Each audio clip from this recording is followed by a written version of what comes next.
Bom dia a todos. Em primeiro lugar, dar os parabéns aos organizadores, o Igor, o Lucas. Esse congresso ele era necessário, é um congresso fundamental para a gente. Eu fico lembrando quando eu comecei no futebol americano em 2001, marcando o campo com chinelo, na areia, o quarterback passava a jogada na hora, desenhando na areia as rotas. E mais do que times, no Rio a gente tinha talvez gangues, por assim dizer, você cruzava na rua com um cara, se atravessava para não passar no mesmo lado da calçada do cara, uma mentalidade totalmente tosca e arcaica. E hoje a gente está aqui trocando experiências, um coach contando para o outro aquilo que faz, abrindo seu playbook eventualmente naquilo que dá para abrir, contando como treina. E essa é a essência do futebol americano. É assim que o futebol americano evoluiu, é assim que ele vai continuar evoluindo. Através de você estudar o seu adversário, você precisa ter um adversário para você poder competir, para você querer superar esse cara. E essa troca de informações é que faz o futebol americano evoluir. Então, por isso, eu acho que esse congresso precisa ser o primeiro de muitos. A gente precisa continuar, e vocês que estão aqui têm esse papel de divulgar para as pessoas com quem vocês conversarem a importância de participar de um congresso desse. Eu estou falando com as pessoas que, na verdade, nem são as que deveriam ouvir isso, porque vocês já estão aqui. Vocês já manifestaram essa vontade de estar aqui, de trocar essa experiência. Então, tentem multiplicar isso para as outras pessoas que não estão aqui hoje, para que nos próximos congressos a gente tenha ainda mais gente com essa vontade de trocar informações. Quem sou eu? Eu esqueci de colocar aqui, eu sou um cara tosco em tecnologia, então o meu PowerPoint vai ser super tosco, mas não se liguem nisso, eu sou bom de conteúdo e não tão bom de forma, tá? Uma breve apresentação então, eu comecei de 2001 a 2009, eu fui jogador, head coach, presidente do Botafogo Reptiles, né, ainda da areia. 2008, head coach da Seleção Carioca. Desde 2012, head coach do Vasco Patriotas. 2015, coordenador de Special Teams da Seleção Brasileira no Mundial. No final de 2015, eu já tinha assumido como head coach da Seleção Brasileira. E aí 2016 foi o ano que as coisas começaram a acontecer mesmo. Eu botei esses números aí só por um motivo, porque eu sou um cara muito autocrítico, então eu vou me autocriticar muito, então eu deixei uns números aí para me defender, para você não achar que sou tão ruim assim. Então tem 17 campeonatos disputados, 17 playoffs, 14 finais, 8 títulos, 6 vice-campeonatos, é um número razoável. O objetivo da palestra, eu não vim aqui para dizer uma fórmula de sucesso para vocês, não sou dono da verdade, não quero ser dono da verdade jamais. Não vim dizer o que vocês têm que fazer, eu vim sugerir caminhos, eu vim dar algumas dicas e eu vou ficar muito satisfeito se depois que vocês saírem daqui, algumas das coisas que eu falar, vocês vierem a aplicar práticas boas de futebol americano que possam melhorar o treinamento de vocês, não só da minha palestra, pegando outras palestras também. E além disso, não está escrito aqui, mas um outro objetivo da minha palestra é evitar o suicídio coletivo depois da palestra do coach Amadeu. E depois de ouvir ele falando sobre a estrutura que ele tem, tudo que ele tem, eu pensei em 3 caminhos. Eu pensei em enforcamento, tiro na cabeça e tocar os pulsos. E aí eu vou tentar mostrar para vocês que se o técnico da seleção brasileira teve a mesma sensação que vocês tiveram, vocês não precisam se matar. Então, se conseguir evitar isso, eu estou satisfeito com o resultado da minha palestra hoje aqui. E aí, seguir uma linha central aqui, seria o que é o ideal, o que é o possível e o que é o ordinário. Por ordinário eu estou chamando assim, aquela coisa que você vamos fazer de qualquer jeito, é isso aí. É aquilo assim, que é o que ninguém tem que fazer aqui, né? O ideal dentro do cenário brasileiro, o que é? É o que o coach Amadeu faz lá no T-Rex, é o que tem de melhor hoje no Brasil. E ele vai buscar um outro ideal, porque ele já está no topo do que é feito no Brasil, então ele vai se espelhar em alguém que está acima dele. E ele vai buscar um outro ideal, né? E o que é possível? Nem tudo que o coach Amadeu falou ontem aqui é impossível. Muitas das coisas que ele falou são coisas possíveis de se executar. Muitas das coisas não dependem de dinheiro, não dependem de prefeitura, não dependem de ser uma cidade pequena, engajada no futebol americano. São coisas que dependem de trabalho, esforço, vontade de fazer. Então eu vou tentar pontuar para vocês que tipos de práticas de treino, o que é possível fazer para você se tornar um treinador competitivo, para você ter um time competitivo. O Team Boy, embora tenha montado essa super máquina, né, de vencer, não é um time imbatível. O WSI venceu eles no ano passado, e em 2014 a gente ganhou eles na final, inclusive aquela derrota para o Vasco na final de 2014, eu acho que foi o divisor de águas aí para o Team Boy deixar de ser apenas um excelente time e se tornar uma máquina. Ao sofrer uma derrota dolorosa como aquela, eu tenho certeza que talvez tenha sido um dos melhores aprendizados que o Team Boy teve, por isso é o que é hoje. Perguntas que vocês têm que fazer para vocês mesmos. A primeira pergunta é: qual é a filosofia do meu time? O que eu quero como treinador? Ninguém é obrigado a querer ter um time competitivo e entrar para ganhar. Você não é obrigado. Você pode ter um time que meu objetivo principal é diversão. Eu quero reunir um grupo de amigos e me divertir. Eu não sei trabalhar assim. Eu não sei me divertir perdendo. Eu sou um cara que quero ganhar sempre, quero buscar a vitória, quero buscar a evolução dos meus jogadores, mas eu conheço times que têm por filosofia se divertir, inclusive na derrota, inclusive apanhando de 40 e tanto a 0, inclusive apanhando de 70 a 0, está torcendo para acabar o jogo, para tomar uma cerveja com os amigos e se divertir. Se for esse o seu objetivo, legal, tranquilo. Só que essa minha palestra não vai servir para vocês se esse é o seu objetivo, porque o meu objetivo é formar um time competitivo. Então essa é a primeira pergunta que a gente fazia. A segunda pergunta é: de quanto tempo por dia eu, head coach, disponho para me dedicar ao futebol americano? Né? Porque não adianta você querer montar uma mega estrutura, um mega programa, se você, como head coach, não tem condição de executar aquilo que você está se propondo a planejar. Ontem o coach Amadeu mostrou o programa de treinos do T-Rex. Quem aqui acha que consegue executar aquele programa de treinamento de uma semana? Honestamente, quem acha que é possível botar no time para funcionar aquele programa? Legal, tranquilo, 3 pessoas. É bom, acho até bom. Achei que ninguém fosse falar aqui que conseguia. Já achei bom que 3 pessoas acham que é possível botar o time para treinar 4, 5 vezes por semana, mais um treino físico, mais reunião de vídeo toda semana. Bom, tomara que tenha mais gente podendo fazer isso. Outra pergunta para vocês aqui. Quem aqui vive de futebol americano? Levanta a mão aí. Temos aqui 4 pessoas que vivem de futebol americano. Eu não vivo de futebol americano. Quando eu preencho um formulário e tem lá profissão, eu escrevo jornalista, não escrevo coach. Tá? Eu sou jornalista e estou ocupando uma função de coach. Por isso eu acho que a gente aqui tem que ter uma deferência máxima, um respeito máximo àquelas pessoas que escolheram viver de futebol americano, que escolheram ser coaches, como o coach Amadeu, como o coach Tiros. Esses caras estão com respeito máximo, porque eles acreditaram no sonho, eles estão indo atrás desse sonho, e o sonho deles é: eu quero ser coach de futebol americano, como é o caso, por exemplo, do coach Brian, que já está realizando esse sonho no México. O cara foi campeão brasileiro pelo João Pessoa Spectro no final de 2015, campeão mundial universitário, dando uma surra nos Estados Unidos na final pela seleção universitária mexicana, e campeão mexicano com a Universidade de UTLA, de Puebla.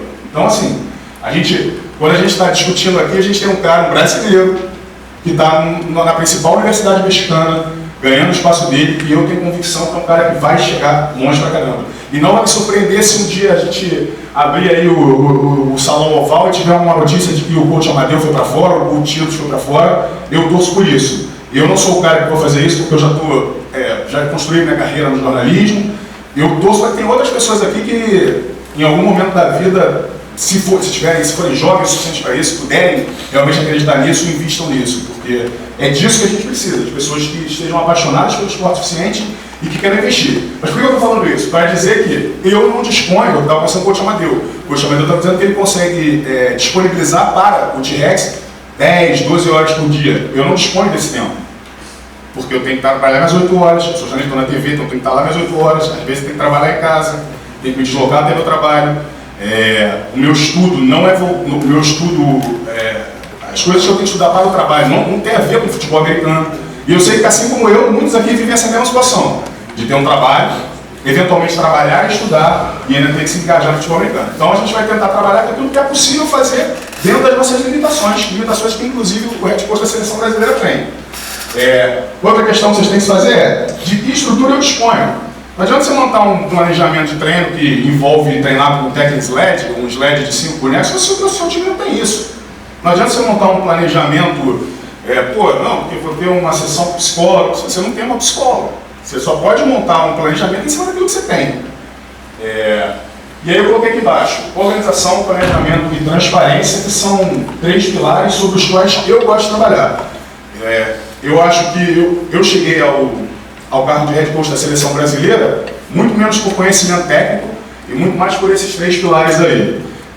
Ontem o coach Amadeu falou, e eu vou repetir mais ou menos uma coisa que ele falou, que provavelmente nessa sala aqui, a maioria aqui sabe muito mais de futebol americano do que eu, de conhecimento técnico e, enfim, história da NFL, história dos times da NFL, história da evolução do jogo. Ele falou para vocês de boa, porque transparência. Eu sou um cara sincero, sou um cara transparente, eu gosto de jogar limpo para não criar expectativas que depois venham a frustrar as pessoas que estão convivendo comigo. Mas, por outro lado, eu acho que possivelmente aqui dentro dessa sala ninguém assiste tanto jogo de FABR quanto eu. Ninguém conhece tanto, o Vitor e o Bruno me superam. Esses dois aí eu tenho que dar o braço pra cima. Mas eu não escalo para vocês o ataque do Green Bay Packers, o ataque do New England Patriots, mas eu escalo o time todo do T-Rex, eu escalo o time do Cuiabá Arsenal, do Flamengo, da Lusa. Então, são opções que tem que fazer. Às vezes eu estou num determinado dia, eu tenho 40 minutos. Você quer assistir um jogo editado aí? Qualquer jogo da NFL editado? Não, eu vou ver Rex e Arsenal. Eu vou ver Lusa e Corinthians, entendeu? São opções. Isso aqui o coach Amadeu já falou. Quando tiver alguma coisa que o coach Amadeu já falou, eu vou tentar só complementar. Obviamente não vou repetir nada do que ele tenha falado, então eu só estou reforçando a importância de você montar uma boa comissão técnica e estou chamando a atenção, inclusive, alguns aspectos aqui que o coach Amadeu não tinha falado, que é, por exemplo, você pensar em ter até assistentes estatísticos ou assistente, um staff, são pessoas que vão ajudar vocês. Aleatoriamente você tem um coordenador ofensivo, um coordenador defensivo, um coordenador de special teams e os coordenadores de posição, que no Vasco, os coordenadores de posição são exatamente como são no T-Rex, que são jogadores coordenadores, tá? E por que você tem que ter uma comissão técnica? Porque, na minha opinião, tá? Humildade em reconhecer que você não é capaz de fazer tudo como head coach, você tem que distribuir, você tem que saber delegar funções. Se você for arrogante ao ponto de dizer, eu sou head coach, eu toco meu treino todo, você vai falhar. Você não pode estar em todos os espaços ao mesmo tempo. Nenhum head coach é onipresente e onisciente. Sobretudo nós que somos coaches e temos as nossas outras profissões, que não temos tempo de nos especializar em todas as posições. Se vocês não são os caras que mais sabem sobre tudo no seu time, sobre todas as posições do seu time, tudo bem. No Vasco, eu não sou o cara que mais sei da posição do wide receiver. Eu tenho a humildade de reconhecer que o Lipe e o Rudak, que são meus coordenadores de wide receivers, sabem mais sobre a posição do que eu. Porque se eu tentar me especializar em todas as posições, eu não vou dar conta. E se eu impedir que uma pessoa que tem mais tempo do que eu, que treina naquela posição, se especialize nisso, eu vou estar fazendo uma coisa ruim para o meu time. Então o que é melhor fazer? Reconhecer dentro do time quem são os caras mais estudiosos, mais disponíveis. Não precisa nem ser o mais talentoso, mas tem que ser o cara mais estudioso, mais disponível e mais comprometido contigo, no sentido de eu preciso que você monte eu vou te dizer o que eu quero, eu preciso que você venha trazer os drills para isso, você traga um plano de treino para isso. E você confie nessas pessoas para fazer. Se vocês não têm ainda coordenadores de posições nos times de vocês, busquem isso é importante. Vocês vão precisar disso de qualquer forma, é imprescindível. Aqui embaixo eu botei uma ideia que o coach Ítalo fez lá no Minas, eu não tinha visto ninguém fazer ainda, depois eu soube que o coach Copa já fez também no HP, e eu fiz esse ano, que é um tryout para coaches. A gente tiver um monte de tryout para jogadores, né? Agora esse ano eu acho que um monte de gente começou a fazer, e que é uma ideia que eu acho super válida, porque você ter uma comissão técnica de 5 pessoas é uma coisa, então uma comissão técnica de 15 já te ajuda muito. E tem muita gente que gosta de futebol americano, e às vezes o cara, quando eu vou fazer um tryout para o jogador, porque eu não tenho, meu físico não permite, eu não vou conseguir. E o cara às vezes tem uma mente boa, o cara pode te ajudar. E mais do que você buscar uma mente genial, uma mente brilhante de futebol americano, você está buscando braços, você está buscando mão de obra. Porque eu sou head coach, mas eu boto o cone para marcar campo no treino. Eu sou head coach, mas estou correndo atrás da câmera para filmar, porque se eu não fizer, ninguém vai fazer. Eu sou head coach, mas eu estou carregando a água, porque se eu não fizer, ninguém vai fazer. Enquanto eu estou carregando a água, enquanto eu estou marcando o cone, eu estou deixando de eventualmente estar olhando alguma posição que eu poderia estar olhando. E estou deixando de executar talvez aquilo que seja mais importante como head coach, que é treinar meus jogadores. Então eu estou fazendo um tryout justamente para me ajudar nisso. Eu sou o cara no Vasco que alimenta o Huddle, que vai lá e bota as tags. Isso é uma coisa que se eu ensinar, qualquer um pode fazer. E eu estou perdendo tempo meu que eu poderia receber aquilo tudo preenchido e só ter que fazer a parte de análise, e eu estou fazendo um trabalho braçal, que não deveria ser meu. Mas agora eu espero, com o tryout que eu fiz para coach, que outros façam isso. Eu vou treinar os caras a fazer isso. Então já fica uma sugestão para vocês. Tem uma comissão técnica pequena. Por que não numa faculdade de educação física perguntar, vem cá, você quer ter uma oportunidade de conhecer mais sobre futebol americano? Eu vou te ensinar futebol americano e você vai me ajudar lá. Por que não? De repente, numa dessas, vocês vão arrumar 3, 4, 5 pessoas para ajudar vocês e vai facilitar muito o trabalho de vocês. O interesse existe dos estudantes de educação física e eles acham exatamente ao contrário, que os times são super fechados e não iam aceitar alguém que não tem experiência.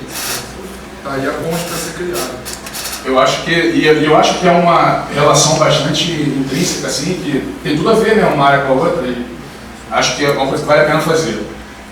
Ainda sobre o papel do head coach num treino, você pode colocar assim, onde o head coach deve ficar no treino? O que ele deve cuidar no treino, sobretudo quando você está dividido em estações, em trios cada posição em separado. Isso vai depender de cada head coach, não tem uma regra. Vai depender, inclusive, da formação do head coach. Se é um head coach que, eventualmente, foi quarterback, ele vai ficar mais com os quarterbacks. Eu, normalmente, fico mais com a linha ofensiva, porque tenho mais familiaridade com a linha ofensiva. Cada head coach vai tocar de uma forma. Tem head coach que gosta de ficar completamente livre para circular, quer passar um tempo com os DBs, quer passar um tempo com o linebacker, quer passar um tempo com a OL. Isso vai para cada um. E isso vocês vão se adaptar de acordo com a qualidade da sua comissão técnica. Se você tem um excelente coordenador de wide receiver, você confia plenamente nele, como eu tenho, eu não preciso olhar para os wide receivers. Porque eu sei que se eu for passar treino para eles, não vai ser tão bom quanto o treino que o Lipe e o Ruda passam. E aí, se eu, por exemplo, não confio tanto no meu coordenador de running backs, eu vou dar uma atenção maior para running backs. Se vocês vão ter que identificar dentro da comissão técnica de vocês quais são os setores mais carentes que precisam da sua presença enquanto head coach. Quer perguntar? Eu ia perguntar, então, uma alternativa, por exemplo, no meu caso, que sou head coach e também sou atleta, não preciso estar treinando, também preciso estar, de alguma forma, de olho em algumas coisas, como eu posso fazer isso? Isso é uma pergunta difícil. Eu não gosto da ideia da pessoa ser head coach e ser atleta ao mesmo tempo, né? O título teve uma dificuldade com isso. Não é o ideal. Aí eu acho que primeiro você tem que ver o que você quer mais, se você quer ser head coach ou se você quer ser atleta. Se não tiver uma outra pessoa que possa assumir como head coach, que seria o ideal, na verdade, é bem difícil para você, porque você tem que ser quarterback, sobretudo, você não pode deixar de treinar como quarterback para poder dar atenção para um outro setor. Eu considero meio que inconciliável você ser um bom head coach e um bom quarterback ao mesmo tempo. Acho que é uma coisa que não dá, é um dilema que você tem que enfrentar e talvez a melhor solução seja encontrar um head coach externo. Né? Situação que ela falou, o ideal dentro das possibilidades do time. Poderia trabalhar, por exemplo, só com coordenadores, um coordenador de ataque, um coordenador de defesa e tirar a figura do head coach, ou você acha inviável? Eu conheço alguns times que trabalham só com coordenador de ataque e coordenador de defesa. Não é impossível trabalhar assim, se eles estiverem em sintonia. Aí o processo de tomada de decisões que cabem ao head coach num jogo, ou você vai botar na mão de um dos dois, pedir timeout, esse tipo de coisa, ou você vai tomar em conjunto, mas idealmente a presença de um head coach eu acho muito importante. Mas se você tem um muito bom coordenador de ataque, muito bom coordenador de defesa, e os dois sabem trabalhar em parceria, não é impossível você trabalhar sem a figura do head coach não, tá? Seria melhor, mas dá para trabalhar, na minha opinião.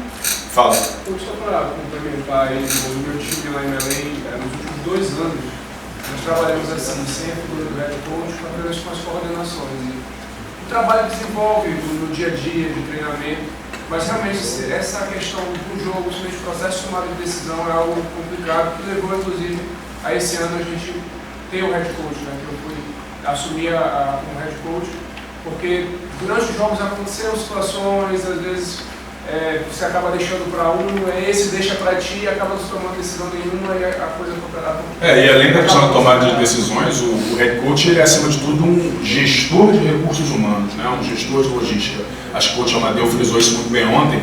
Mais do que só ver a parte tática, né, de escolher jogada, montar um playbook, o cara tem que saber lidar com os seres humanos. Né? Você precisa de uma pessoa que seja o chefe da parada, para cuidar de todo mundo, saber como gerir, como entender cada um. Tem um aspecto do domínio do grupo também, né? Exatamente. Você divide os coordenadores, aí você divide essa autoridade também.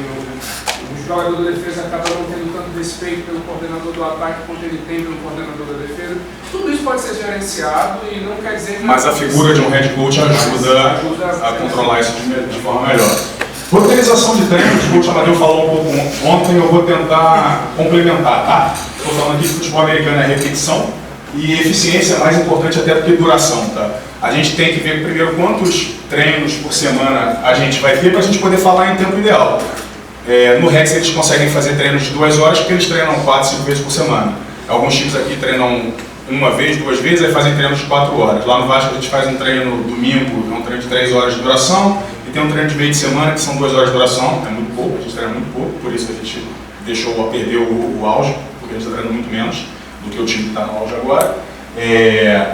Aqui, isso que eu coloquei aqui, a intensidade do treino, acho que foi bem abordado na palestra anterior, né? Você não vai ter a mesma intensidade de treino na pré-temporada, durante a temporada e na pós-temporada. Acho que todos os times fazem isso, né? Você treina muito mais duro na pré-temporada, começa a diminuir um pouco a carga durante a temporada e focar mais na parte tática. Quando você vai fazer a pós-temporada, você já vai estar pegando muito mais leve, fazendo muito mais parte tática. E a mesma coisa com eu vou mostrar para vocês a roteirização de treinos aqui, como é que é um roteiro nosso. vocês vão ir, eu vou mostrar um roteiro de início de temporada, que é um roteiro com muito drill, muito mais separado por posição e muito menos partes coletivas. E conforme a temporada vai avançando, a gente vai reduzindo bastante a carga de drills e vai aumentando as partes coletivas. E no final da temporada a gente já está muito mais tático e não faz muito sentido fazer um drill no final da temporada, né? Treino físico, eu botei uma interrogação ali pelo seguinte, já houve um tempo em que a gente lá no Vasco eventualmente, vamos fazer uma parte física aqui no treino. Treinando 1, 2 vezes por semana, você vai perder tempo para fazer treino físico? Eu não vejo sentido. Então, se você só treina 2 vezes por semana, a responsabilidade do atleta se preparar fisicamente é dele individualmente. Se você for um cara que estuda preparação física em alto nível, como é o coach Amadeu, e você tiver disponibilidade para montar plano de treino para os seus 60 jogadores como ele faz, pô, excelente. Eu não tenho como fazer isso. Primeiro, eu não tenho conhecimento específico para isso. Segundo, eu não tenho tempo para isso. É de cada um. Aí eu acho que é um compromisso do atleta com o time. O cara sabe que ele tem que ser um atleta, ele sabe que ele tem que se preparar fisicamente. Se ele vai se preparar, não vai ser, sei lá, meia hora num domingo que você vai transformar um cara num atleta. Não é isso que vai acontecer. Ou que alguém tem que fazer isso. Ou se o seu time tem um preparador físico que possa fazer isso, é o ideal. Correr atrás de um preparador físico que monte um plano de treino para todos os atletas. Eles treinarem juntos é ótimo, em cidades pequenas isso facilita bastante, ter uma academia seja parceira, a gente não tem isso, no Rio isso é mais difícil, cada um treina num canto, mas o Rex tem essa experiência de vários jogadores treinarem juntos, né? E um puxa o outro, um incentiva o outro, é sempre melhor quando tem uma coisa desse tipo. Estou mostrando aqui um plano de treino geral do Vasco Patriotas, eu acho que está pequeno, mas eu vou só resumir. Só de curiosidade, quem aqui quando vai para o treino chega com o treino completamente roteirizado? Levanta a mão aí. Quem não chega com um plano completamente roteirizado e mais ou menos na hora toma a decisão que vai fazer? Levanta a mão aí. Pô, que bom, gente. Excelente. Então não vou nem perder muito tempo aqui sabendo que... Não precisa ter vergonha de falar não, tá, gente? Eu já cheguei em treino sem roteiro pronto e depois que eu vi que era muito mais eficiente você ter um roteiro pronto. A pior coisa que tem é você chegar num treino sem saber o que vai fazer e você perder tempo. A gente sempre fala que dentro do campo a gente não pode perder tempo. A gente tem que ter repetição, repetição, repetição, repetição. Onde que eu... Então você vai botar a sua grade horária aqui em cima você vai botar as posições e eventualmente você vai ter algumas coisas que vão combinar, sei lá, o L vai treinar uma parte junto com o tight end, o L vai treinar uma parte junto com o running back, o wide receiver vai treinar sozinho, depois vai treinar com o quarterback, você vai ter drills específicos, depois você vai fazer treinamento de conceitos contra o ar, que algumas pessoas eu já soube que não gostam de treinar contra ar, só gostam de treinar contra adversário. Eu não vou entrar nessa discussão. Aqui eu até fiz questão de botar aqui, a gente tem uns drills de special team que a gente tentou implementar, e eu sei que vários times estão implementando cada vez mais, não só botar 11 contra 11 no special team para fazer um playbook, mas fazer drills de special team. Não vou entrar nessa parte, porque a gente tem uma palestra inteira sobre isso com coach Chilos, que eu acho que é muito importante para todo mundo. Peço que todo mundo preste atenção máxima na palestra do coach Chilos sobre o special team, porque uma das maiores deficiências no Brasil é o special team, inclusive nos melhores times do Brasil. Flamengo e Rex na final cometeram inúmeros erros de special team, então tem que se olhar, tem que ter atenção nisso. E aí você vê, isso aqui é bem no começo, tinha uma coisinha de nada aqui de scrimmage, tinha 20 minutos, meia horinha só de scrimmage no final. Porque isso era um começo de temporada em que eu achava mais importante trabalhar os fundamentos do que eventualmente botar 11 contra 11 para jogar, tá? Isso é começo de temporada. Se você for ver um plano de treino meu de final de temporada, isso vai estar invertido. Vai ter bem mais coisa trabalhando em cima de scout adversário, em cima do que eu vou encontrar na secundária do Tritões, em cima do que eu vou encontrar no front seven do Flamengo, do que ficar só fazendo dica. Se quiser fazer sem microfone. Não, tudo bem, eu falo alto, não tem problema não. Aqui é um plano de treino de um training camp da seleção, completamente diferente daquele do Vasco que eu tinha mostrado, por um detalhe muito simples. Esse training camp da seleção era um training camp que não tinha o objetivo de treinar os jogadores, era um training camp que tinha o objetivo de avaliar os jogadores. Então a gente tinha, ao contrário, a gente não tinha que fazer drill para ensinar nada para os jogadores. A gente tinha que botar os jogadores em situação de jogo para poder filmá-los e depois avaliar. Então foi um training camp que tinha uma parte de índices, que são os individuais, mas bem rápida, só para meio que aquecer e botar os caras em contato com as rotas que eles iam correr depois. Tinha uma parte de scale, que é o esqueleto, tipo 7 contra 7, que era só para a gente olhar os recebedores, quarterbacks e os DBs e linebackers, como estavam se comportando no jogo de passe. Depois tinha um inside run, que era só corrida dentro do box. Depois tinha um pass under pressure. Depois tinha... Aí a gente gente fez questão de botar até no training camp da seleção, isso foi uma novidade que a gente botou lá, drills de special team, porque a gente queria enfatizar com os jogadores que estavam na seleção a importância disso. Aí depois a gente tinha um scrimmage e a gente tinha mais alguma coisa de special teams no training camp da seleção. Mas todos os planos de treinos que vocês vão ver, ele sempre vai ter o horário e vai ter o coach responsável por cada setor. Tanto no Vasco como nessa seleção, se você observar, sempre tem quem é o cara que está responsável pelo setor. Porque você não pode correr o risco de chegar lá e as pessoas não saberem o que fazer, cada um não sabe o que fazer.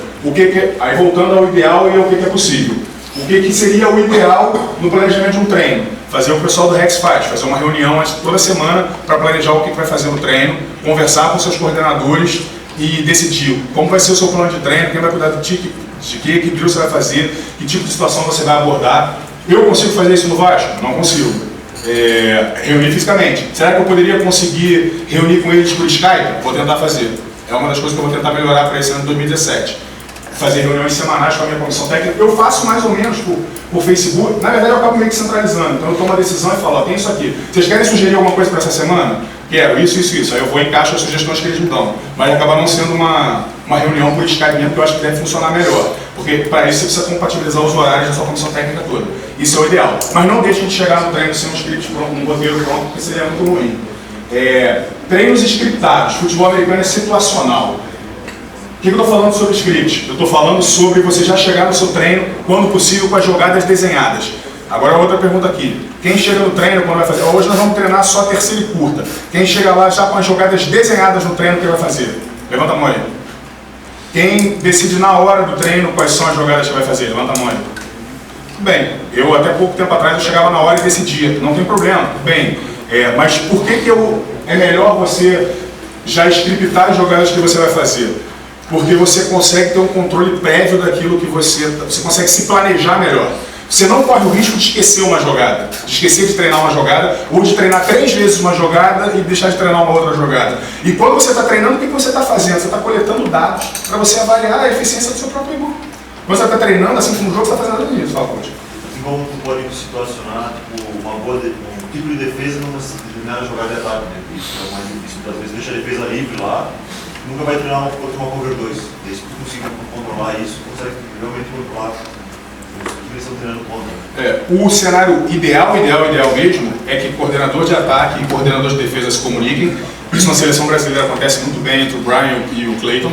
Por exemplo, o Clayton vai pedir, Brian, eu preciso que você me dê hoje uns looks aí de I-formation, uns looks de, sei lá, de spread formation, e que rode um RPO hoje. E aí o Brian vai botar isso no script dele. Ou o Brian vai pedir, coach, preciso que hoje você me ofereça um 34, alguma coisa, mesmo que não seja a coisa que a seleção roda. Eventualmente vai pedir uma coisa diferente, vai pedir uma blitz do Mike, para poder a gente saber como que a gente vai reagir. Então o ideal é que se comuniquem os coordenadores de ataque e defesa para que montem esse script. Isso aqui deveria ser uma atribuição do coordenador de ataque e do coordenador de defesa e não do head coach, tá? Deveria ser. Idealmente, para que o head coach não fique sobrecarregado. Se o coordenador de ataque e o coordenador de defesa não entregarem para vocês o script, aí o head coach tem que fazer, porque alguém tem que fazer. Mas, por exemplo, o head coach pode definir, hoje nós vamos... Situacional, né? Hoje nós vamos treinar, domingo agora nós vamos treinar só goal line. Coach, aí o head coach vai chegar para o coordenador ofensivo dele e falar, coach, a gente vai ter 15 jogadas de goal line nesse fim de semana. O que você me apresenta o seu plano? E aí o head coach pode olhar e falar, não, eu quero botar isso, quero tirar isso. Ou se você é um time que o head coach faz todo o play call, é o próprio head coach que vai botar. Naturalmente depende de vocês. Eu já tive todo o play call do Vasco. Ano passado não, eu entreguei o play call para o coordenador ofensivo e entreguei o play call para o coordenador defensivo. Opções de vocês, não tem certo, não tem errado, tá? Não tem uma forma, vocês vão tomar essa opção de acordo com, primeiro, quem é o coordenador ofensivo de vocês, você confia nele? Você acha que ele vai fazer as boas chamadas? Ele está fazendo no jogo as mesmas chamadas que você faria? Isso é a coisa mais interessante que tem, quando você vai ver o play call do seu coordenador ofensivo e ele está chamando exatamente o que você chamaria, significa que vocês estão em sintonia. Vocês fizeram um gameplay juntos, vocês estudaram o adversário juntos, vocês sabem o que era para chamar, dependendo do que a defesa adversária fizesse, e o cara está chamando exatamente a mesma coisa que você chamaria. Isso não precisa chamar, tá? Aqui é um script de um treino de inside run, inside run da seleção brasileira no training camp. Isso aqui quem fez foi o coach Brian e me mandou, ele não estava lá presencialmente, sempre trabalhando resto da esquerda, no meio, resto da direita. Futebol americano é situacional, não adianta você treinar só no meio, você não vai saber jogar para o campo largo, você não vai saber jogar para o campo apertado, então você tem que trabalhar. Quem aqui quando faz scrimmage coloca a bola variando, esquerda, meio, direita? Levanta a mão aí. Tá bom, tudo bem, tem que fazer isso mesmo. Esse aqui era um do Vasco também, com as nossas nomenclaturas que a gente usa diferentes, terceira e curta, terceira e longa. Filmagem de treino, importância de filmagem de treino. Filmagem de treino é uma coisa que qualquer um aqui pode fazer, qualquer um. Só que vai dar trabalho, muito trabalho para vocês enquanto head coaches. Se vocês não estão afim de ter trabalho, não inventem de filmar treino, porque isso vai dar uma dor de cabeça enorme para vocês. Por que isso vai dar uma dor de cabeça enorme? Porque analisar treino dá mais trabalho, não funciona, né? Dá mais trabalho do que analisar jogo. Porque quando você está analisando o jogo, você está olhando seus 11 jogadores. Quando você está analisando o treino, você está olhando 22 jogadores. Se você for fazer o seu trabalho para valer, você vai assistir cada jogada de treino 22 vezes. Isso é uma coisa de doido, mas a gente faz. Não faz hoje. Não faz. Queremos fazer isso? Primeiro você tem que se colocar nessa ação. Aí, por que vale a pena fazer isso? Por que vale a pena filmar o treino? É a melhor forma de você evitar injustiças. É a melhor forma de você acabar com mitos. Fulano é bom, né? Igor é bom, Vitor é ruim. Por que o Igor é bom? Não, porque todo mundo diz que ele é bom. Todo mundo acha que ele é bom. Por que o Vitor é ruim? Não, porque ele é ruim. Não, não é isso. Vamos ver por que ele é bom? Porque eu estou assistindo o treino, eu tenho aqui 8 jogadas em que ele errou o run block dele, e eu tenho 5 jogadas em que ele errou. Então quem é melhor? Quem é pior? Você vai analisar o vídeo e você vai mostrar para o cara, ó, você está errando isso, você está errando isso. A gente corrigiu semana passada, você continua errando isso, você continua errando isso. Aqui você acertou, você melhorou. Você vai conseguir enxergar de forma muito mais justa, muito mais científica, um erro e um acerto do seu jogador. Onde você vai colocar a câmera? Isso aqui é o cenário ideal que tinha. Isso aqui era em João Pessoa, né? Não. João Pessoa. Tinha um cenário ideal porque tinha uma arquibancada lá, você conseguia ter essa está até aberto demais, não precisa ficar tão aberta, você está na hora de pegar do safety até o último homem aqui, o wide shot. A câmera melhor para você poder analisar rotas e comportamento secundário. E você tem também o butt shot, que é por trás, que você pode botar no treino, você pode botar até a câmera dentro do campo, né? Ficar ali atrás, pegando só o box, de tight end a tight end, se tiverem 2 tight ends, que você vai analisar mais a OL e a DL. A gente no Vasco, na seleção, eu acho que o maioria dos times coloca a câmera aberta e a câmera de trás, e no huddle você consegue sincronizar as duas para você assistir. Depois eu vou mostrar um pouquinho do huddle para vocês, que é o próximo tema. Aí você vai perguntar, o que eu filmo no meu treino? Eu filmo tudo. Não dá para filmar todos os períodos, não dá para você filmar a parte de indies, a parte de drills, se você separar o wide receiver, quarterback, running back, OL, DL, linebacker, DB, você vai precisar de 8 câmeras. Alguém que vai ter 8 câmeras para olhar depois vai conseguir upar tudo isso e assistir? Não vai conseguir. Então a gente filma basicamente as sessões coletivas. Se a gente for fazer um inside run, se a gente for fazer um scale, se a gente for fazer um pass under pressure, se a gente for fazer um scrimmage situacional, a gente filma e depois analisa. Eu acho que é uma experiência... Quem filma treino aqui? Levanta a mão. Quem filma treino? Caramba, não tem pra caramba, poxa. Você quer perguntar? Em Sorocaba, no Neves, a gente filma o treino, mas a gente caiu nesse mesmo quesito que você falou, que dá muito trabalho. E a gente começou a delegar para um cara que tem mais habilidade com edição de vídeo, e o cara que faz o scout para a gente lá, para fazer esse trabalho, então não ficou na responsabilidade minha como head coach. Então, idealmente, tá? Trabalhando no cenário ideal, como funciona lá fora? Quem assiste vídeo com os atletas é o head coach. Vídeo de jogo pode até ser, mas quem assiste vídeo diário de treino com os atletas é o coordenador de posição. Então os caras vão ter uma reunião do OL com o coordenador da OL, uma reunião do running back com o coordenador do running back. Por quê? Porque você divide, ao invés de eu ter que ver 22 vezes o vídeo, o cara vai ver só 5 vezes, o coordenador de OL só vai ver 5 vezes. O coordenador de running back vai ver 1 ou 2 vezes. O coordenador de wide receiver vai ver 2 a 4, até 5 vezes. É muito mais viável, muito mais possível do que eu ter que ver 22 vezes e dar feedback para 22 pessoas. Então, podendo delegar funções, eu não consegui isso ainda no Vasco. Meus coordenadores não me entregaram isso. Eu peço, mas não conseguia. E eu sou assim, se eu peço não faz, faço eu. Mas o ideal, se vocês tiverem coordenadores que consigam, vão ter, porque é um compromisso semanal. E se você treinar 4 vezes na semana, é um compromisso 4 vezes na semana. Você assistir o vídeo e dar feedback. Porque não é você assistir o vídeo e guardar para você. Se você não estou assistindo como espectador, eu estou assistindo como coach. Eu estou assistindo para buscar onde o cara errou, onde o cara acertou, e aí eu vou guardar essa informação para mim, não. Eu vou até o cara e falar, fulano, você errou, você acertou aí. E voltando ao cenário ideal, qual é o cenário ideal? Que você assista junto com eles. Você consegue reunir o seu coordenador de wide receiver, consegue reunir os 5 wide receivers para assistir junto com você o vídeo, maravilhoso. Em Timbó talvez seja mais fácil. No Rio eu não consigo fazer isso. Durante a semana, pegar e reunir os wide receivers no mesmo horário, no mesmo local, para poder assistir vídeo junto. Dá para fazer uma reunião, sei lá, por Skype ou qualquer plataforma dessas que você acompanhe junto o vídeo e falar, beleza, dá. Não dá. Pior das hipóteses. Outra opção, coach Tidos, como que ele faz? Fala como você faz, coach. A gente faz vídeo de segunda a sexta, então o jogador tem de segunda a sexta um vídeo para assistir. Você grava esse vídeo? Eu gravo no meu próprio computador e segunda-feira a gente faz análise do inside run, terça análise do schedule, quarta análise do contra 1, quinta análise do sprint. Então, como o coach Tido faz? Ele se filma analisando a jogada, né? E manda e coloca disponível e os jogadores vão lá e tem que assistir o vídeo que ele fez com a análise. Eu eventualmente faço por escrito, mando por escrito para eles, que não é o ideal, porque você podendo mostrar na imagem é melhor do que você escrever. Então, ideal, presencial todo mundo junto. Se não der, um chat virtual com todo mundo. Se não der ainda, filma como o coach Tidos faz e manda feedback. Se não der ainda, manda por escrito para os caras. Correm a bola, quantas vezes eles passam a bola. Em primeira decidem a formation, quantas vezes eles correm, quantas vezes passam. Segunda decida, se for segunda para longa, se for segunda para curta. Se a bola estiver posicionada nessa posição do campo, o que ele vai fazer? Se a bola estiver posicionada nessa posição, se for uma situação, um cenário X, ele vai, todos esses cálculos ele vai te dar. Quanto mais informação você fornecer para ele, mais informação ele vai te devolver. Jogadas explosivas também. Oi? Jogadas explosivas. Tem que chamam de jogadas explosivas, ele tem quais são as principais jogadas. E o detalhe mais interessante, eu vi aqui, o Flamengo em I-Formation corre uma counter sensacional. Aí tu clica aqui no counter deles, se você clicar nesse número azul, ele vai abrir a lista dessas 14 jogadas de counter. Então, a qualquer momento que você está vendo esse breakdown data, você clica e ele te dá a lista de jogadas. Você acha interessante, o Flamengo faz, sei lá, quando ele está formado em Gun Rights, ele faz muito esse RPO.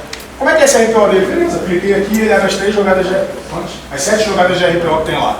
E aí você assiste uma a uma, entendeu? Então é uma ferramenta aqui para você. E além disso, eles facilitam muito buscar. Não é aqui, mas é em outro lugar. Você vai chegar lá e vai marcar todos os jogos da Lusa e vai pedir lá.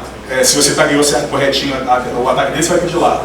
Stick. E ele vai te dar todas as vezes que a Lusa executou o conceito stick. Você vai ver como que eles rodam, se eles mudam a tag de quem corre o stick, se eles correm sempre com as mesmas tags, enfim, como é que ele faz, se ele envolve o running back para correr o conceito, ou só faz um trio. Então, quero saber quero ver todas as counters quero ver todas as, sei lá, os inside zone do T-Rex, você vai lá e clica. Então ele te dá todas as informações à mão, coisas que, você que está acostumado a trabalhar com o YouTube. Como é que você vai achar lá no negócio do YouTube as counters que o T-Rex faz, por exemplo? Não faz, sei que não faz. As counters que o T-Rex faz, que o Tritões faz. Não acha, entendeu? É muito trabalhoso, você não vai conseguir. Então isso aqui é um instrumento que vale muito a pena para vocês. Vocês vão evoluir enquanto treinadores se vocês tiverem essa ferramenta. Eu estou ganhando para falar do Hudl? Não estou ganhando nada para falar do Hudl, eu não sou garoto propaganda deles. Não tem outra ferramenta que faça isso como o Hudl faz. O pessoal usa isso na NFL, no college, na Europa, no México, em tudo que é lugar, todo mundo usa o Hudl. Não tem nenhum concorrente que eu pudesse pedir mais dinheiro para vender ele para eles. Não é só o Hudl. Eu fico com o dinheiro do Hudl. O dinheiro do Hudl está na nossa conversa. Outras sugestões aqui. Vou frisar aqui o que o coach Amadeu falou, categoria de base. O futebol americano, no Brasil, só vai subir de nível e dar um passo assim, decisivo de nível quando todos os times tiverem categoria de base e a molecada estiver começando a jogar com 10, 11 anos e não com 17, 18. Você não vai ter um bom quarterback se o cara começar a treinar como quarterback aos 17 anos. Ele não vai ser diferenciado. Se você tiver um moleque que começa a treinar com 10 anos, como eu já soube o coach Amadeu que eles estão lá no Rex, um moleque de 10 anos treinando, esse moleque pode ser o futuro. Ele pode ser um grande quarterback, porque ele está desde cedo fazendo aquilo. Então, se vocês puderem priorizar, eu quero ter um time B, eu quero ter um time de desenvolvimento, faz um time sub-19, faz um time sub-20, faz um time de sub-17, investe em categoria de base, porque isso é o nosso futuro. Tá? Eu não tive como ter isso no Vasco ainda, sempre venho batalhando por isso, não consegui ter, é uma das minhas maiores frustrações, por não ter um time de base. Até mesmo para você enquanto coach, ter a possibilidade de trabalhar com crianças, eu acho que na sua formação como treinador é uma coisa bem bacana e vale muito a pena.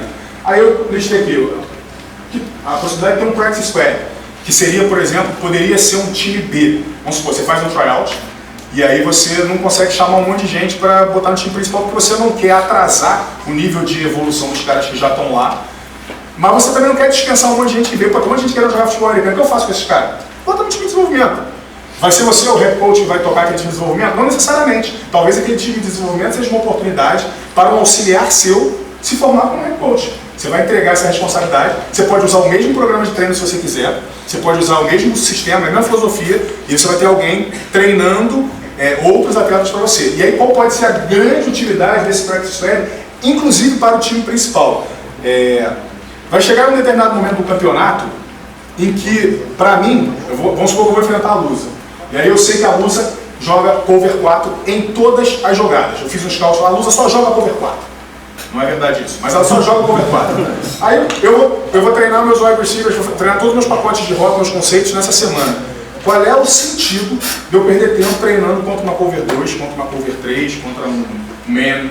Eu vou treinar só contra a cover 4. Se ele mudar depois, mérito dele, que passou o campeonato inteiro fazendo uma coisa e me enganou. Mas se ele fez o campeonato inteiro uma coisa e veio para esse jogo e mudou completamente, ele tem um risco grande de fazer errado, porque ele passou o campeonato inteiro fazendo outra coisa. E aí, tudo bem, beleza. Mas, por outro lado, eu não quero que a minha defesa não jogue em cover 4, nunca. Nunca. Eu não tenho cover 4 no meu playbook. Então eu vou botar a minha defesa jogando cover 4, que é uma coisa que eu não uso nunca, para ajudar o meu ataque. Se eu tiver um time de practice squad, um cara que não está envolvido no campeonato, não está inscrito, será que esse cara, esses DBs que estão querendo mostrar serviço para o head coach, não vão querer fazer lá uma cover 4 para mim? E aí, o lado oposto, por exemplo, o meu ataque não joga nunca em formation, ano passado a gente não jogou mesmo. E aí, mas só que a gente vai enfrentar o Flamengo, que joga em formation muito e bem. Eu vou botar o meu ataque para rodar em formation, que é uma formação que eu não uso nunca. E se eu tivesse um practice squad, uns caras que poderia botar lá para correr um I-formation contra a minha defesa, para a minha defesa se preparar para o I-formation do Flamengo, para a jogada do Flamengo, não valeria a pena? Então é um caso a se pensar. Acho que é uma sugestão que vai dar um pouquinho mais de trabalho, você vai ter 2 times para gerir, talvez você vai delegar a função de gerir o seu time de desenvolvimento para outra pessoa, mas você pode, aí quando você bolar o seu plano de treino, você vai ter que fazer isso de forma que o time de desenvolvimento e o time principal se casem de alguma forma. Por exemplo, o treino do time de desenvolvimento pode começar antes, e aí na hora que eles chegarem vai ter algum momento que vai ficar junto, em paralelo ao time principal, e você vai conseguir botar os dois para treinarem juntos. Fala. Então, coach, a gente lá agora na conversa está começando a implantar essa questão do practice squad. E a dificuldade maior que a gente está tendo é o seguinte: casar os horários do practice squad com o time principal. Então, no primeiro momento, os drills individuais, por posição, a gente está fazendo junto o practice squad com o principal. Mas a grande questão é até que ponto que a gente pode manter isso junto para que não comece a atrapalhar o desenvolvimento do time principal. Pois é, você acaba tomando tempo. Eu não gosto de botar o pessoal de time de desenvolvimento para treinar junto com o principal, nem drill, porque acaba o meu coordenador de receiver tendo que parar para explicar para o cara que eu não gosto que durante o drill o coordenador pare para explicar para um jogador e com isso todos os outros jogadores parem. A gente não pode perder repetição com isso. A gente faz, pelo menos no Vasco, a gente faz assim, a gente faz 20 minutos direto de drill, dá uma parada para beber uma água se for o caso, tá com dúvida, tira nesse momento. Na hora que tá fazendo o drill, tem que fazer o tempo todo sem parar. Tem um cara que tá fazendo completamente errado. Tira o cara, depois explica para ele o que ele tem que corrigir. Se der para você corrigir ele sem interferir os outros, beleza, e sem você que é coordenador jogador deixar de fazer o seu também, porque não adianta o coordenador deixar de treinar, beleza. Mas se for uma explicação difícil a ponto de você ter que interromper o drill, eu prefiro que não faça. E aí você colocar um cara que está tecnicamente mais cru junto com um cara que está tecnicamente mais avançado, pode comprometer a qualidade do teu drill. E tirar a repetição, e é até perigoso, dependendo do tipo de drill que fosse, um drill que envolver contato, por exemplo, porque o cara talvez não esteja tão preparado para taclear da forma certa, para bloquear da forma certa, eu acho que não vale a pena, entendeu? Mas, mesmo essa coisa do practice squad que eu estou falando aqui, não é pegar o cara que acabou de começar a treinar e botar para jogar junto com o time principal, então você vai botar em risco. Mas é um cara que está ali, está num nível suficientemente bom, não é tão bom quanto o principal, senão é terreno principal, mas num nível suficientemente bom para ser um sparring. Para ser um sparring, beleza? Fala, pode. Nesse modelo, você imagina o practice squad e o time de desenvolvimento como duas coisas totalmente diferentes, como 2 times mais ou menos juntos, porque para mim ficou confuso, não sei se para todo mundo ficou confuso, se eu vou usar o meu desenvolvimento como practice squad. O Amadeu faz isso, não faz? Ou se eu vou gastar, ou se eu vou pegar o meu desenvolvimento e gastar. Não, eu vou falar assim, ó, se eu fosse sugerir, escolhe uma coisa, time de base. Se os meninos não forem novos demais, dependendo do que você for fazer, você consegue botar até o teu time de base como sparring. Não é botar um coletivo 11 contra 11, mas eventualmente é aquilo que eu falei, você quer botar um DB na frente do wide receiver para simular a situação do jogo. E você, naquele momento, você não quer que o seu DB titular fique parado ali numa cobertura que talvez ele vai fazer. Mas o menino da base pode ficar, o do desenvolvimento sub-19 pode ficar. Eu estou falando só como opção, porque nem todo mundo aqui vai ter condições de montar um time de base sub alguma coisa mesmo. E isso aqui eu acho mais fácil montar, inclusive com tryout que todo mundo faz, sempre sobra. Sempre tem refúgio no tryout, sempre tem um cara que você fala assim, pô, esse cara não vai dar para botar agora no meu time principal, mas pô, de repente se eu trabalhasse ele mais 1 ano e meio, 2 anos, ele serviria para alguma coisa. Eu tenho feito assim lá no Vasco, a gente não está aprovando ninguém direto no tryout para o time principal, a gente está mandando para o time de base, às vezes dependendo do ritmo de desenvolvimento do cara, a gente pode aproveitar esse cara em 1 ano, 2 anos, 6 meses, dependendo de quem for o cara, da aptidão dele para aprender, a facilidade que ele tem de aprender. Lá no Leste. Sério, que é uma dificuldade que eu tenho, que é o Amadeu abordou ontem, que é a relação coach-atleta, né? Você ter o cuidado de nos tornar amigo dos seus atletas, e isso é uma falha minha lá no Vasco, por eu ter sido jogador também, e muitos ali já eram meus amigos quando eu treino. Para mim, eu tenho uma tremenda dificuldade de cortar alguém do elenco, isso é uma falha minha, tá? Estou dizendo para vocês que você não tem que fazer isso, você tem que cortar quando tiver que cortar mesmo. Claro, se puder acreditar na pessoa até o último momento, e eu estou falando cortar não só por falha técnica, estou falando cortar por deficiência técnica ou cortar por falta de comprometimento. São várias coisas que interferem no sucesso do teu time, se você deixar que fiquem no time pessoas que, num ambiente sério, elas seriam cortadas. Ou rebaixadas para o time de desenvolvimento. Dentro da construção do time de desenvolvimento, a gente conversou isso mesmo. O quanto você está preparado para cortar o seu amigo em posição? Pois é um desafio diário que a gente tem lá. Isso aqui, sugestão do Departamento de Estatística, o Coach Armando falou, né, de arrumar um nerd para fazer para você. Procurem nerds, cara, os nerds estão doidos para fazer isso para você. Se vocês não são nerds, procurem nerds que vão para fazer, vai dar sugestão para você. O Tito teve essa experiência também, né, com nerds que vieram mais fórmulas malucas, o Tito teve também. Arrume alguém para ajudar vocês nisso, monta um departamento de estatística que vai ser o cara que vai te ajudar a processar aqueles dados do Hudl e complementar os dados do Hudl. O Hudl não vai te dar todas as tendências, ele não vai te dar todas as estatísticas, você ainda vai precisar de alguém que faça um trabalho à parte para você na parte de estatística. Aqui por último, isso aqui é uma maluquice de um cara lá do meu time que deve ter assistido aquele Moneyball e acha que vai fazer e vai ganhar dinheiro com isso, me propôs e eu falei, beleza, vamos ver o que você faz aí. É um cara que mexe com estatística e falou, coach, eu quero desenvolver um índice de desenvolvimento, um índice de desempenho do atleta. Eu vou levar em conta a presença nos treinos, evolução física, vou mensurar até os drills, os catches que cada um faz. Eu falei, cara, se você não me atrapalhar, não me tirar a repetição, não ficar parando para poder anotar as coisas, você pode fazer o que você quiser. E ele falou, não, eu vou fazer para você e vou te mostrar, criar uma fórmula aqui que vai mensurar os atletas e você vai poder mostrar para os caras que eles saiu de 0,65, passou para 0,72 no outro mês e agora está em 0,80. Você vai ver que vai ser bom, beleza, vamos ver como é que vai ser. Isso ainda não começou, não sei se vai rolar.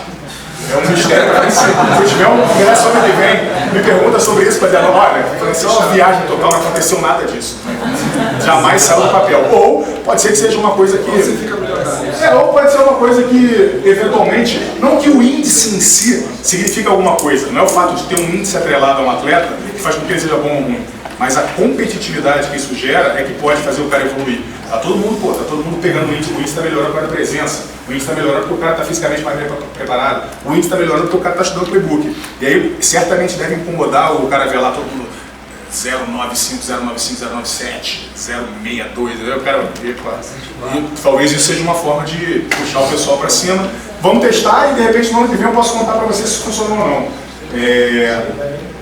Parei para a parte final aqui, seleção brasileira. Eu pedi ao Luiz para me autorizar de falar um pouquinho da seleção brasileira, porque eu acho que um congresso como esse é uma oportunidade excelente para eu apresentar a vocês o projeto que a gente está montando para a seleção brasileira, que é um projeto que eu espero que seja permanente, independentemente da condição técnica que continue acontecendo. Eu não sei até quando eu fico como técnico da seleção brasileira, não depende de mim.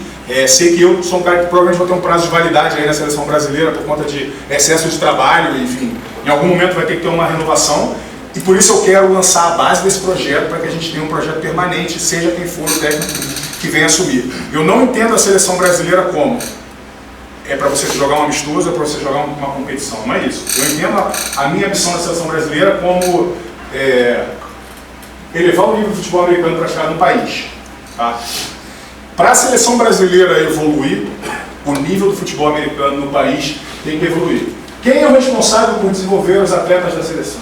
Quem é o responsável por fazer os atletas da seleção brasileira serem melhores? Sou eu? Sou eu? São vocês. São vocês. Tá entendendo? Os caras que vão ser responsáveis por fazer a seleção brasileira ficar melhor do que é hoje, não sou eu, são vocês. Porque quem treina esses caras diariamente são vocês. Quem acompanha a evolução desses caras são vocês. Então, por isso, para mim, é tão importante um congresso como esse, em que a gente possa trocar ideias, sugerir práticas, aprender com o outro, melhorar. Inclusive eu, como treinador do Vasco, enquanto for treinador do Vasco, tenho que melhorar para os atletas do Vasco melhorarem e, se vierem servir a seleção brasileira, servir da melhor forma possível. A seleção brasileira, durante um tempo, o pessoal achava que era panelinha, que eram sempre os mesmos jogadores, que não tinha renovação e tal. E esse é um estigma que a gente está querendo apagar completamente da seleção. A gente quer mostrar que a seleção brasileira é o lugar onde vão se reunir os melhores jogadores de futebol americano do país. Não me importa onde ele mora, não me importa o time, não me importa quanto tempo ele treina, não me importa o tamanho da cidade, não me importa se o cara é conhecido ou desconhecido. Se ele for o melhor da posição dele, eu quero ele, porque eu quero ganhar. E para eu ganhar, eu preciso dos melhores. Então, a gente montou um departamento de scouting para a gente tentar democratizar e capilarizar o nosso acesso no país. Então, todos os estados que têm futebol americano atuante, e eu acho que tem um outro estado que, acho que o Maranhão está começando a se envolver, eu vou correr atrás disso, para a gente poder ter alguém no Maranhão. Todos os estados têm um representante, que é o meu representante nesse estado. A função desse cara é conversar com todos os head coaches do estado dele, e se alguém aqui nunca foi procurado pelo diretor de scout, o meu diretor de scout está falhando, porque ele deveria ter procurado vocês. Como que eu tenho acesso, quem que é o responsável, por exemplo, no meu estado de Minas Gerais? Eu vou, no seu estado de Minas Gerais é o Bruno do Eagles. E o responsável pela região sudeste é o Abraão do Minas. Então o Bruno e o Abraão mais ou menos respondem pelo estado de Minas. Eu vou depois voltar a divulgar a coisa que a gente já fez através da CBFA, a nossa estrutura de organização. A gente vai ter que fazer algumas mudanças, porque alguns até se afastaram do futebol americano como um todo, então a gente vai fazer algumas mexidas. Mas a ideia, qual é? Como é que eu espero que esse processo funcione? E aí eu vou chegar aqui na parte de baixo. Primeiro, eu tenho representantes em todos os estados. Por quê? Porque eu não posso estar fisicamente em todos os estados. Eu não posso assistir todos os jogos. E mesmo pela internet, eu não tenho... Eu falei para vocês que eu assisto muito jogo, mas eu não tenho condição de assistir todos os jogos. Não tem como, é impossível, humanamente impossível. Então eu preciso de pessoas que cuidem daquele estado. E aí, qual é a forma mais justa de avaliar? A gente não vai estar presente em todos os jogos mesmo. Então a gente vai fazer o seguinte: faz um highlight. Mas qualquer jogador do Brasil pode fazer o highlight? Poder pode, mas o que eu prefiro que aconteça? Como é que eu gostaria que fosse esse processo que vai facilitar demais a nossa vida enquanto comissão técnica da seleção brasileira? E eu não estou falando só por mim aqui, o Chiles também é da comissão técnica da seleção brasileira, o coach Amadeu também é da comissão técnica da seleção brasileira. Head coach do time. Quem são os seus melhores jogadores, os caras de destaque mesmo? Não só isso. Quem dos seus jogadores que você acha que tem condições de disputar uma vaga na seleção brasileira? Então o cara, para disputar uma vaga na seleção brasileira, ele tem que ser um dos melhores wide receivers do país, tem que ser um dos melhores defensive ends do Brasil. Não pode ser um cara que se destaca só no teu time, mas aí quando pega um jogo mais difícil o cara não faz nada. Não, o cara tem que ser muito bom. Beleza, eu tenho esse. Passa a sua listinha para o diretor de scouting do seu estado. Ó, fulano, tem esses nomes. Aí a nossa expectativa é que o nosso diretor de scouting do estado receba a lista de todos os times do estado, analise aquela lista, faça uma primeira triagem. Eu acho que desses que eu recebi, coach, esses aqui são os melhores. Esses aqui são os que vale a pena vocês olharem. E como que a gente faz na seleção? Todos os vídeos, pelo menos do training camp regional que a gente fez no início de 2016, foram assistidos por pelo menos 3 treinadores. Não, nos special teams podiam ser 2, eu e o Tilos. No ataque e na defesa, pelo menos 3, que era head coach, coordenador ofensivo ou defensivo e o coordenador de posição. A gente tem um banco de dados em que a gente informa lá nome do jogador, time, idade, altura, peso, experiência, estado, onde ele é, número da camisa, o linkzinho do highlight para clicar e assistir, opinião do head coach, opinião do coordenador ofensivo ou defensivo, opinião do coordenador de posição. Todos esses caras que mandaram para a gente foram assistidos por pelo menos 3 pessoas, ou 2 no caso do Special Team e a gente botava a nossa opinião. Normalmente era uma opinião concordante, não está preparado ainda, então é muito bom, não sei o que, papapá. E eventualmente quando dava 2 para um lado e 1 para o outro, a gente conversava para ver quem a gente chamava e quem a gente não chamava para o training regional. O que a gente está querendo fazer através disso? Democratizar, delegar funções e tirar das costas do head coach a responsabilidade de ser o cara que vai garantir ou acabar com o sonho de uma pessoa, sabe? Eu acho isso muito duro, cara, porque o nosso esporte é um esporte amador. Às vezes a maior recompensa que um jogador pode ter na vida dele é estar no training camp da seleção, ou ir para um mundial, ou participar de um jogo. E eu, quem sou eu, que não vi todos os jogadores do país atuarem, quem sou eu para dizer você pode, você não pode, só porque eu tenho esse direito, o direito eu tenho, o poder eu tenho, porque me deram esse poder. Mas eu prefiro fazer dessa forma. Me ajudem os coaches todos do país, me digam quem são os seus jogadores. Diretor de scouting, faça essa primeira triagem para mim, mande para a gente. E quando for analisar, não vou analisar sozinho, vou analisar junto com a minha comissão técnica, para que não tenha nenhuma dúvida de que a gente está tentando fazer isso de forma mais transparente e mais ética possível. Para que os jogadores se sintam representados, que sintam que tem a chance de chegar até lá. Eu não sei se vocês tinham conhecimento desse processo que a gente tinha, acho até que talvez alguns aqui não tinham, estou vendo pelo menear de cabeças, e acho importante que vocês passem isso adiante para outras pessoas, porque eu acho que vale a pena a gente manter vivo esse sonho da galera de acreditar que pode chegar na seleção brasileira. Mas não é chegar para chegar, chegar tem que ser o melhor.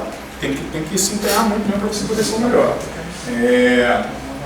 Os campos regionais que a gente fez no início de 2016, por que a gente fez campos regionais? Qual é o nosso grande problema com a seleção brasileira? Eu adoraria ter um jogo internacional por ano da seleção brasileira. O que eu não quero fazer é impor gasto para atleta. A gente não aguenta mais fazer isso. Então, vamos fazer um jogo contra a seleção lá nos Emirados Árabes. Vamos, custo R$20 mil para cada atleta. Pode. Entendeu? Eu vou fazer isso. Eu vou chegar, vamos fazer um jogo, sei lá, em qualquer lugar. E aí cada atleta vai ter que pagar R$10 mil de novo. Que já pagaram para ir para a Copa do Mundo, já pagaram para ir para o Panamá. E sabe qual é o problema? Porque vai ter um cara que sonha tanto com isso que o cara vai vender a moto dele para ir. O cara vai largar o emprego dele, a entrevista de emprego dele para ir. E um cara que talvez fosse melhor, não vai ter dinheiro, não vai. E eu vou estar dando a vez para um cara que tem mais dinheiro, só para ele poder jogar um jogo da seleção. Isso eu não quero que aconteça. Aí qual é a grande dificuldade? Para você reunir a seleção toda num único lugar, o Brasil é um país continental, também envolve gastos. Se você tiver que o jogador se deslocar até lá, paga passagem, pagar hospedagem, pagar alimentação. Então, qualquer coisa que a gente faça, a gente quer diminuir ao máximo os gastos dos jogadores. A solução dos campos regionais foi uma forma de aumentar o número de jogadores avaliados, porque às vezes o cara tem condições de competir regionalmente, mas jamais seria chamado para um camp nacional, e o cara competindo regionalmente, às vezes o cara, cara, esse cara é bom. O cara é bom, o cara tá executando o playbook da seleção direitinho, o cara tá fazendo as coisas que tem que fazer, vamos olhar mais ele. E baratear. Porque uma coisa é você sair do Rio Grande do Sul para fazer um training camp em Santa Catarina, outra coisa é você atravessar do Rio Grande do Sul para João Pessoa. Então essa foi uma forma que a gente tentou fazer de baratear. A gente tem previstos para 2018 uma nova rodada de camps regionais, para os quais eu conto com a ajuda de vocês nisso, de me ajudar a ver highlights e mandar e tal. Para 2017 eu realmente não sei o que a gente vai conseguir fazer. Nosso objetivo era fazer um jogo de nível internacional contra um time igual ou superior tecnicamente do que a gente a gente não vai encontrar na América do Sul. Se a gente for jogar contra o Chile, for jogar contra o Uruguai, a gente vai ganhar de, sei lá, 7 posses, 6 posses. Não tem muito interesse, a gente precisa apanhar também para a gente poder chegar qualificado, porque qual foi o grande problema que a gente enfrentou na Copa do Mundo? Fundamentos. A gente chegou na Copa do Mundo, fundamentos e velocidade. A gente viu que a gente era um time lento e a gente errava muito em fundamento. Então a gente foi dominado nas coisas básicas do jogo por erros de fundamento. E por que a gente teve erros de fundamento? Porque os programas de treinamento no Brasil estão aquém dos melhores programas de treinamento que tem no mundo. Então a gente via uma clara disparidade entre, obviamente, Estados Unidos, México, Japão, que a gente não vai conseguir chegar neles tão cedo mesmo, nem adianta que vamos nos equiparar aos Estados Unidos, não vamos, esquece, não vamos. Mas a gente viu uma disparidade gritante da França em relação ao Brasil, que não precisava ser assim. Porque na França o esporte também é semiprofissional, quase amador. Tem gente lá que tem 2 empregos também na seleção francesa. Então a gente não precisa ficar tão atrás da França como a gente ficou. E a disparidade era gritante nos pequenos duelos individuais. PE contra PE, VT contra guard, cornerback contra wide receiver. A gente perdia esses pequenos duelos individuais em fundamento, em técnica, e isso é uma falha nossa, não na época do coach da Miller, ou de quem fossem os coaches, mas uma falha dos treinadores de futebol americano do Brasil como um todo. Porque, como eu falei, não sou eu que treino esses caras, eu recebo esses caras por 2 dias, 4 dias, no máximo 2 semanas, se for uma competição. Quem treina esses caras diariamente? Os head coach deles. O que eu posso fazer, que a gente está tentando fazer, junto com o resto da comissão técnica, coach Brian, coach Clayton, eventualmente orientar, sugerir, Há um projeto na CBFA de criar uma espécie de guia de treinamento que possa ser seguido por quem está começando, com algumas sugestões, como eu disse, nunca são fórmulas prontas, são sempre sugestões, para que a gente tenha pelo menos uma base do que é o ideal. O cara chega lá sabendo pelo menos como correr uma rota, a postura correta, a stance correta, coisas básicas que não chega a ser o caso no Mundial, a gente chegar alguém cru, obviamente, no Mundial, mas tem algumas coisas que a gente poderia melhorar, e a gente espera que venha melhorar com isso. Motivação, muita gente pergunta, muita gente conhece minhas preleções e tal, Biel, como é que eu faço uma preleção, como é que eu consigo motivar meus jogadores? Isso é a parte que eu não tenho como ensinar, cara, porque isso é uma coisa meio inata. Você é um bom orador, você é um bom comunicador, se você for um bom comunicador, você vai conseguir fazer uma boa preleção. Mas tem algumas coisas que são importantes. Primeiro, toda preleção ela tem um objetivo. Ela pode ter um objetivo de atingir só os seus atletas, ela pode ter um objetivo político, ela pode ter um objetivo de ganhar mídia, pode ser uma jogada de marketing. E você, como coach, tem que saber o que você quer primeiro. Você quer isso. E tem que ter alguns cuidados. Eu, durante um tempo lá no Vasco, eu fiquei mais em evidência que meus jogadores. Isso foi ruim. Embora tu queria embarcar numa ego trip aí, de ia para o Maracanã, ia para São Januário, o torcedor me reconhecia. Pô, coach, parabéns aí pelo trabalho que você está fazendo, você é o melhor técnico da história do Vasco, Patriota, eu sou o único, mas tudo bem. Mas você está no Maracanã assistindo o time do seu coração, né? E ser reconhecido é uma coisa que mexe com o seu ego, naturalmente. Mas, por outro lado, eu acho que nós, como treinadores, nós não podemos de maneira alguma ofuscar os nossos jogadores. Nós temos que deixar nossos jogadores brilharem, porque eles são os caras que fazem acontecer lá dentro. E em alguns momentos eu senti que eu ganhei mais visibilidade que os jogadores, porque a diretoria do Vasco Patriotas via que podia explorar a minha imagem, porque eu fazia boas preleções e tal, e aí ia parar uma preleção no Globoesporte.com e chegou a ter preleção de, sei lá, 2 milhões de acessos, com sei lá quantos mil likes e comentários, e eu lia um por um, porque isso é inevitável, o cara tá comentando lá, olha o que o cara tá falando, né? A preleção que eu tenho aqui, eu nem sei se a gente está com áudio para botar. Se todo mundo estiver assistindo, a gente não precisa nem rodar, mas foi que o Vitor filmou lá no Mundial. Tá sem áudio, né? Não, tudo bem, não tem problema. Mas o que eu ia dizer é o seguinte, eu não acredito que preleção ganha jogo, tá? O que ganha jogo é treinamento, o que ganha jogo é a preparação que você faz, é estudo de adversário. A gente está com a entrada de áudio aqui, se quiser ver no teu computador, o áudio está conectado. Não, é só voltar então da play, mas eu te falo. Então bota o... Bota desse começo que eu já não gravei o começo que ele me deu bronca.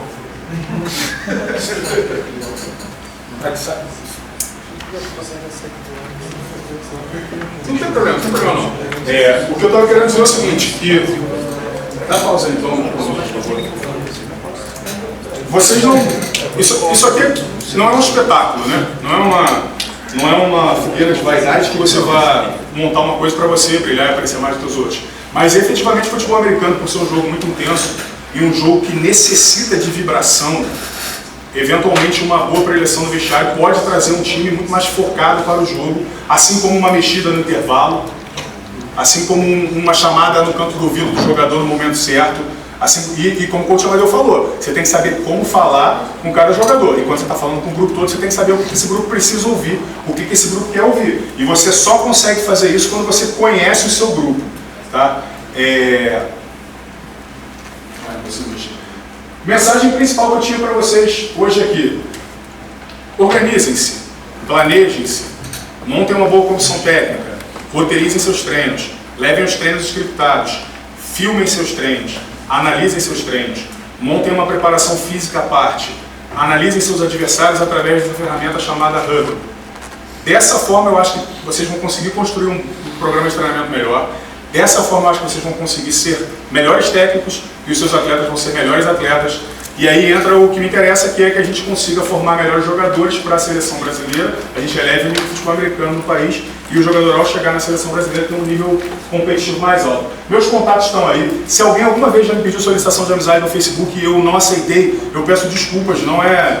É porque eu estava conversando isso com o Coach Cop, com o Coach Amadeu outro dia, eu assim como o Coach Amadeu, a gente tem uma tremenda dificuldade com criar uma fanpage, por exemplo. Eu estou lutando muito contra isso, criar uma fanpage, só que mistura muito a minha vida pessoal com a minha vida de futebol americano, e eu Se eu for aceitar todo mundo, minha timeline vai ser só futebol americano e eu tenho lá também minha profissão, então é difícil. Mas se vocês mandarem mensagem em inbox, eu vou sempre responder. Se vocês mandarem mensagem por WhatsApp para mim, eu vou sempre responder.